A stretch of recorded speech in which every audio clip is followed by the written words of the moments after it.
جانو شب قدر کیا ہے کیسی رات لوگو، تم کیا جانو شب قدر کیا ہے کیسی رات لوگو، 1000 سال سے بہتر یہ نور کی برسات لوگو۔ شب قدر کا انعام ہے جو مانگنا ہے مانگ لو مومنو، تفریقی میں نہ پڑو، اللہ کی رسی کو مضبوطی سے تھام لو مومنو۔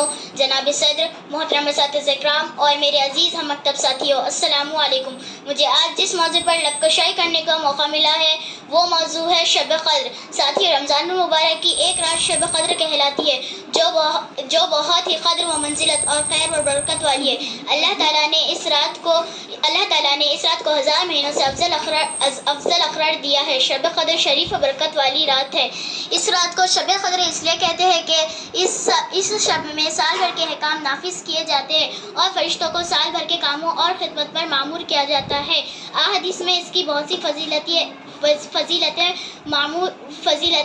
وار ہوئی ہے۔ چنانچہ حضرت ابو ہریرہ رضی اللہ تعالی عنہ سے روایت ہے، رسول اللہ صلی اللہ علیہ وسلم نے فرمایا، جس شخص نے ایمان اور اخلاص کے ساتھ شب بیداری کر عبادت کی تو اللہ تعالیٰ اس کے سابقہ صغیرہ گناہ بخش دیتا ہے۔ اتنا کہہ کر میں اپنی تقریر ایک شعر پر ختم کرنا چاہتی ہوں۔ کبھی معراج تو کبھی شب برات تو کبھی شب قدر دیتا ہے، کبھی معراج تو کبھی شب برات تو کبھی شب قدر دیتا ہے، کتنا مہربان ہے میرا رب، بخشش کے ہزاروں سبب دیتا ہے۔ اللہ حافظ۔